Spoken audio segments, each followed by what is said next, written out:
With some of these games that have been close in the first half, you guys don't seem to be, you don't get too worried. Is it the thought process that we're going to wear this team down in the second half comes around? Is it the run will happen? What goes?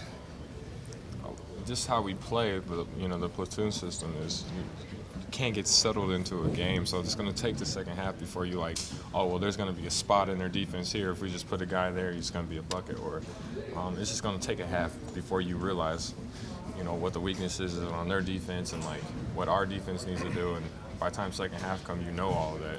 You can make adjustments. Providence took up some pride in the fact that they got you guys out of the platoons, that it wasn't 5-7 for 5 regularly.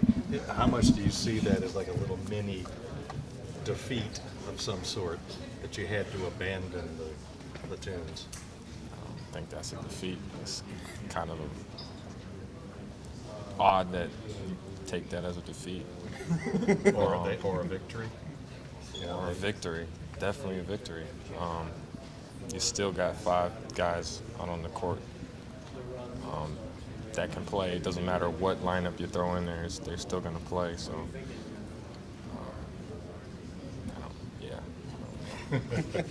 Willie, can you talk about how the depth of you guys wears other teams down, especially in the second half?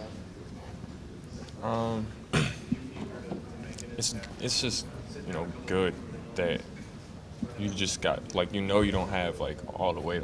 All the past years I've been here, it's you got a certain weight on your shoulders, knowing that you don't have a guy that's gonna, especially my freshman year after Nerlens got hurt, you don't have a guy that's coming in to get you. So you got to play,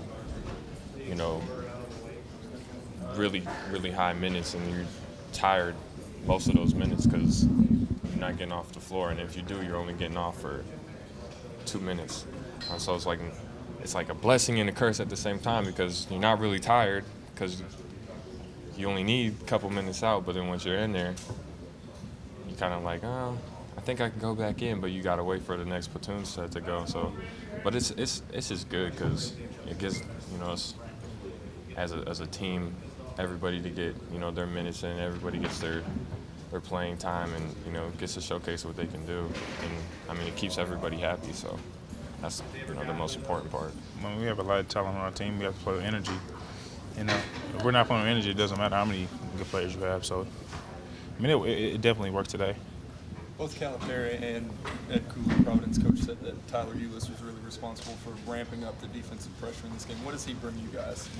Defensive pressure. He's a pest on defense, definitely. Is he a pest in practice to you when you?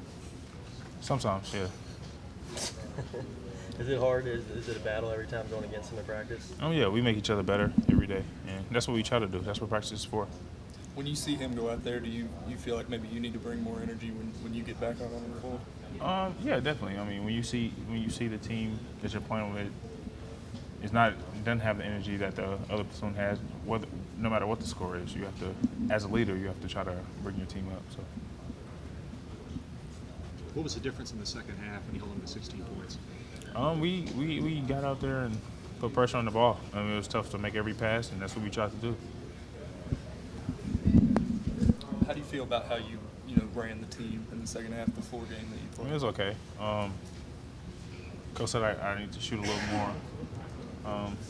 And that's fine with me. I think I can do that. But besides that, I think I played great D and ran the team pretty well. So. Is it tough to stay focused defensively when you know a team's going to basically milk the shot clock all the way down pretty much every possession? No, because they can't really do that if you're putting pressure on them. You're going to get a 5-second call. So you have to put pressure on them every time, and hopefully they'll turn it over, or you'll get a shot clock violation or something like that. It's real frustrating. They change the defense a lot on us. You just got to get to a rhythm, settle down and see what defense they're in and attack the defense.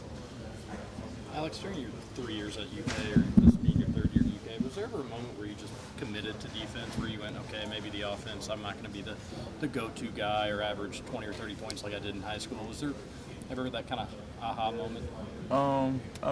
We've always stressed defense here. I feel like last year, I kind of picked it up on the defense last year at the end of the year, and now this year I'm just trying to pick up where we left off. Alex, can you talk about the depth of your guys, how you wear teams out in the second half? Kind of like how it did today? We just try. We come at you with wave. You know, we are 10 deep, 12 deep, counting Dom and Derek. You know, they can easily be playing right now. You know, we just keep on coming at you. You know, we got fresh legs. You know, we just keep on attacking you, coming at you, and we just bring you all we got.